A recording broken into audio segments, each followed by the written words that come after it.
What's going on, you guys? Welcome back to another video. Please like, comment, and subscribe because it really helps me out, and I genuinely appreciate it. I've been trying to make this video for a while, and it's centered around a situation that happened involving the ship that I'm on now and two other ships that were also in the situation back in 2023. I hear about this situation quite a bit, especially during my coffee breaks. I've been on this ship for over a month. And I tell you, at least once during one of my coffee breaks, this situation will come up. And I can tell by the facial expressions, by the people that were involved in the situation, that they feel disgusted about it. They feel like they were treated unfairly in the situation, and they genuinely don't feel appreciated with the work that they had to do during that situation. And number one, I wanted to get more information on it because I didn't want to talk out of my behind. I didn't want to, just guess and give my opinion. I wanted it. I wanted what I'm talking about now to be facts. I wanted to hear it from the people themselves. I actually did some Google searching to make sure it backed up what they were saying. And about a week and a half ago, there was a situation that happened. Somebody came on this ship to really tie this story in together. So, without further ado, let's get into the video. So, back in 2023, there were three ships that were sent over to Gaza during the start of the war back in 2023: the Stockham, the Lopez, and the Benavides. I'm on one of those ships right now.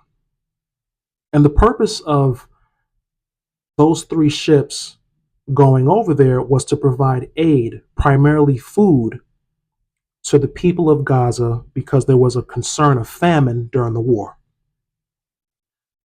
The U.S. military, they built this temporary floating pier because ships would sail up to the pier, unload a bunch of pallets of food and other aid on the pier, and it would be transported from the pier to land to, help distribute aid to the people of Gaza. That's primarily the purpose of those three ships going to Gaza. And it was a very tough time for the people that were on the ship during that time. It wasn't just merchant mariners on this ship. There were also Navy personnel that were riding on the ship as well. There was over 150 people that were on this ship at one time. And it was particularly hard for people in the engineering department because not only did they have to tend to the general maintenance of the engine room, they also had to tend to general maintenance of people's toilets, being stopped up and clogged up. And remember, I told you about my ship. It's an older ship. It's 40 years old. So in 2023, it was 38 years old. So, so many different things being used at one time, it just didn't hold up well. So they had to deal with all of this maintenance every day, all day, for over 4 months. It became tiring. And I heard it was a very tough time for my department, as well as the deck department, because, those pallets of food and other aid, it was the deck department that was primarily helping, transport those pallets on that pier down to land. So they had a tough time with that. And then you have the steward department. They had to cook for 150 people. Not just that, the kitchen was completely overflowed because, we had our own cooks, but then the Navy had their own cooks. So there were like 12, 15 people in the kitchen at one time having to, work shoulder to shoulder. And it was hot. Obviously, it's Gaza. It was just a rough time for every department. And I hear about it a lot. On top of having to deal with that, then you had to deal with hearing bombs being blown up in the distance. A lot of people on the ship talk about how, they saw the mushroom clouds rise to the sky after bombs were being dropped. They could feel the shock wave after bombs were being dropped. There were multiple times that, the ship was instructed to move because it was too dangerous to sit in the particular spot that it was in. All of these things. Um, and if somebody were to tell you that, in your mind, you would think that they were in a war zone, right? I mean, you're providing aid to people in Gaza while there's this Israel and Hamas war actively happening 5 miles out in the distance. You would think that that was a war zone, right? At least I would. And everybody else on the ship that was working during that time thought as well. This is where the problem comes in. People, well, the merchant mariners were being paid, their daytime wages as well as overtime. The ship was FOS at the time, which means full operating service. So they were being paid those two things. When you are working in a war zone, and I'm only speaking for SIU because this is what I know personally. When you're working in a war zone, you're supposed to get something that's called hazard pay. You're being paid extra money because you're working in dangerous conditions. So remember, I just told you, people from the ship were seeing bombs being blown up, mushroom clouds, having to feel the shock waves, having to move from particular spots because it was too dangerous to sit there at that particular time. Nobody on this ship, no merchant mariner on this ship got any type of hazard pay from the company at all. They didn't get any hazard pay. Not only that, the licensed mariners that are on the ship, they didn't even get a bonus that year.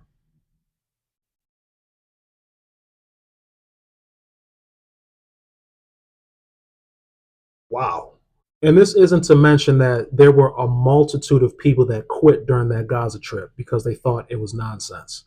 The fact that they couldn't leave the ship, the fact that they weren't being paid hazard pay, a lot of departments were undermanned. It was a lot. So when you listen to people talk about it, one of the main things they talk about is, man, we were in a literal war zone and the company refused to pay us hazard pay because in their mind, they think that they weren't in a war zone. Even with bombs being blown up in the distance and you can see them, drones flying overhead, planes flying overhead, um, all of that. The company feels like they weren't in a war zone, so they didn't want to pay them hazard pay, and they didn't. That's a big bone of contention on this ship. And I always wondered, like, why that is. Like, why did they feel like the people who were working on these ships, why didn't they think that they were in a war zone? Why didn't they pay them that hazard pay? So I got my answer about a week and a half ago. So remember I told you that the ship that I'm on now, it's going to be scrapped by the end of this year. Nobody knows, but the things that are going on, it's set in stone that this ship will be scrapped. So the company sends over this guy. Guy is pretty high up, holds a meeting in the galley with everybody on the ship.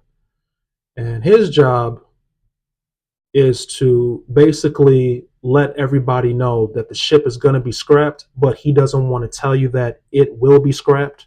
It was basically a bunch of BS, if I'm going to be honest. This guy sitting here saying, "Hey, we appreciate your efforts in Gaza. Um, you know, we're trying to save the ship, but we don't know the status," and yada, yada, yada, all this nonsense. Basically, him trying to tell you the ship will be scrapped, but isn't trying to tell you that the ship is going to be scrapped because he doesn't want people on the ship to quit because there are still things that need to be done on the ship, and you need, the personnel working on the ship to be able to still get things done uh, until the ship is eventually scrapped. So at the end of this spiel that he's giving, right? Mind you, I'm in this meeting falling asleep, but I can't fall asleep because I'm sitting right next to the captain in the galley. It's not professional, right?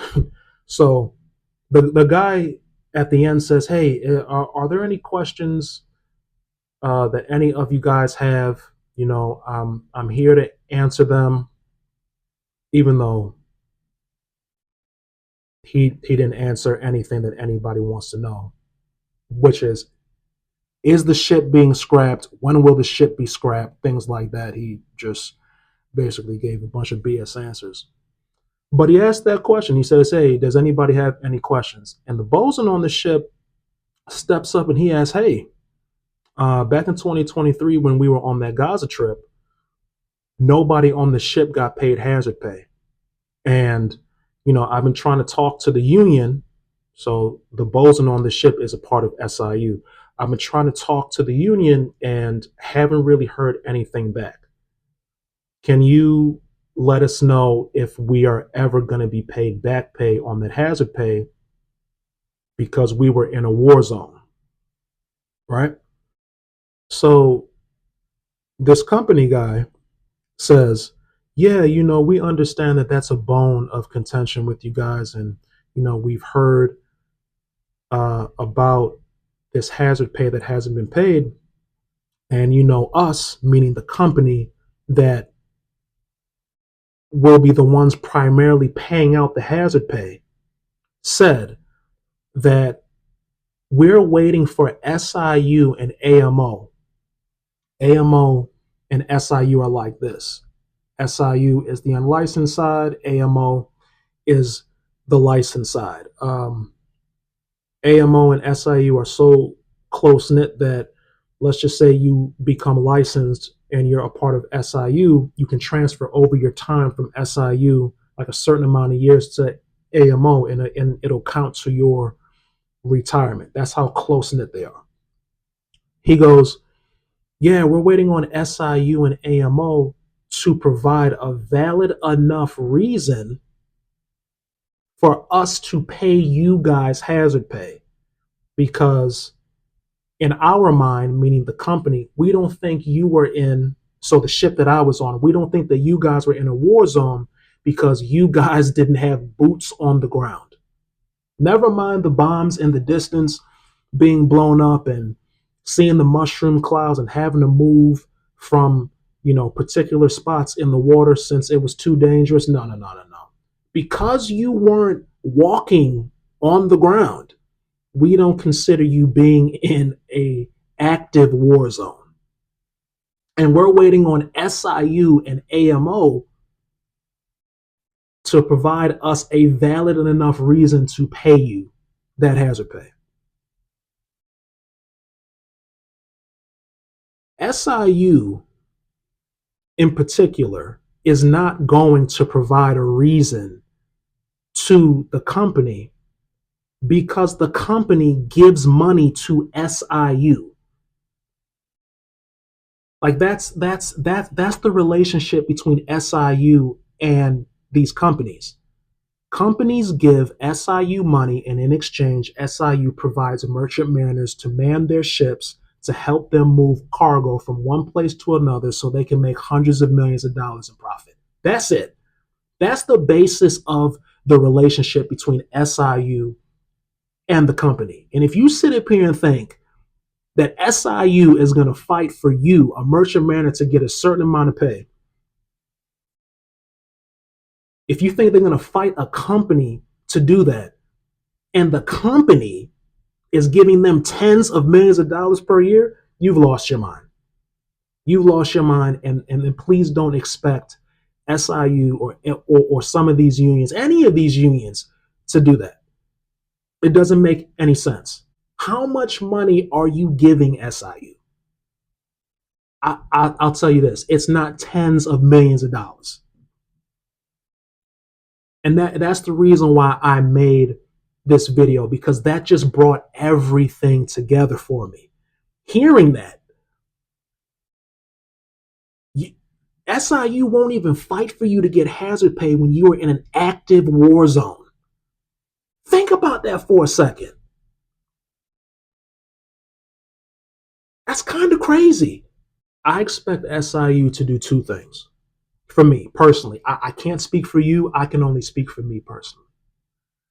I need SIU to provide a job for me at these union halls and to provide free training at Piney Point. That's it. I'm not dependent on them for retirement.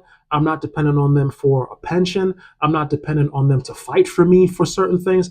It doesn't make any sense, right? SIU caters to the people that pay them, just like anybody else or any other entity or corporation. It's the same thing. SIU is not like uh, the Longshoremen Union.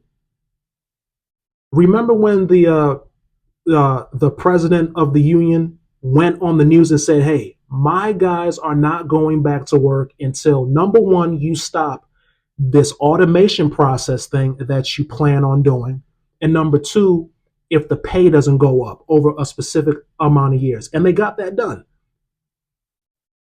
SIU's not doing that. SIU is not like the Teamsters Union and what they did for UPS. They're not like that. I'm sorry to sit up here and tell you they're not like that. And I'm not mad about it because I don't expect for them to be like that. But the reason why I made this channel is to provide information and to give people an insight into what they could be walking into. I don't want you guys to have the rug pulled from under your feet. I want you to fully understand what you're dealing with, the work environment, things to expect when it comes to the work environment and when it comes to the union. So I just wanted to sit up here and say that SIU is a good union for what it's good for, and that's providing employment and free training. Anything other than that you're expecting, I take it with a grain of salt. I'm telling you right now. But that's just me. That's just me. And that's also the plethora of merchant mariners that I've spoken to that have been in this industry for over 20 years. They've been saying the same thing. But it's a difference when you hear it from somebody and then you see it firsthand. I still can't believe this guy literally stood up in front of these people's face and said, "Hey, I understand that there were bombs going off in front of you, but you weren't in a war zone. I'm not paying you hazard pay. And if you want us to pay you hazard pay, you need to convince your union that we pay tens of millions of dollars to convince us on why we should pay you hazard pay and convince us that you were in a war zone." Insane. But anyway, I'm not trying to ramble on anymore. Um, I just want you guys to know what you could expect in this union. I'm not bad mouthing the union at all. I appreciate the opportunities. I'm not taking it too seriously. I told you guys what my goal is. I'm going to continue to upgrade. I'm going to continue to raise my pay grade because I'm going to move to Houston and invest in real estate property. I'm not looking for SIU to retire me, to give me a pension, all of this nonsense. I'm not going to be working as a merchant mariner for 30 plus. I'm not doing that. But it's a great opportunity for what it's worth. Just don't look at this union for anything beyond that. That's all I'm saying. Anyway, you guys have a good day. God bless you guys. Stay safe out there. You guys have a good weekend. And until the next one, you guys have a good day.